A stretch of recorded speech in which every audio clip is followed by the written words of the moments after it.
I'm Jennifer Angel. This is my daily horoscope overview for August the 24th.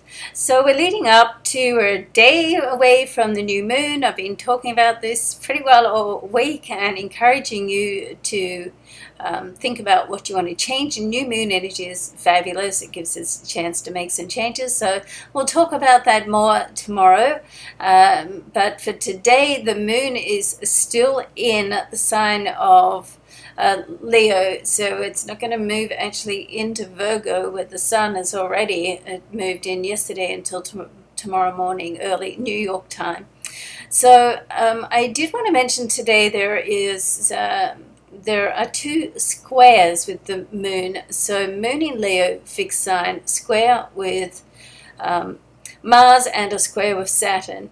In Scorpio, another fixed sign. Okay, so when you get a square like this in the fixed signs, then it's a little bit of stubbornness that can come through. So you want to be careful of that, because the moon is emotional, Mars can be very intense and a little bit volatile. So sure, there's emotional sort of intensity which can end up as anger or something that you probably afterwards feel that you would rather have curtailed, at some level. And then of course we got the moon square Saturn. So Saturn can be a little bit depressive, so we've got and limiting in that sense. Of course there's always two sides. I'm just talking about the somewhat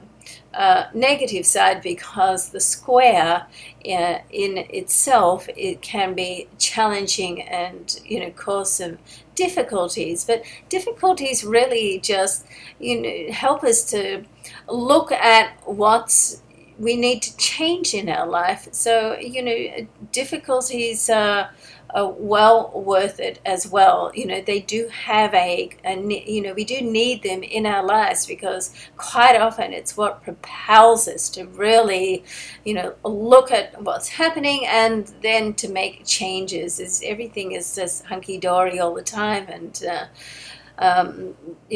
roses and champagne or whatever, then we don't really, there's no need for us to look at what we need to change. So the squares really serve a purpose in our life as that sense. But what can happen here with these two squares and in these fixed signs? We've got it with emotional energy with Mars, which can cause you to flare up and be overreactive, and so the energy goes all the way up. And then with Saturn, and it's both around the same time, like 2:40 a.m. and 4:26 a.m. So just a couple of hours in New York time.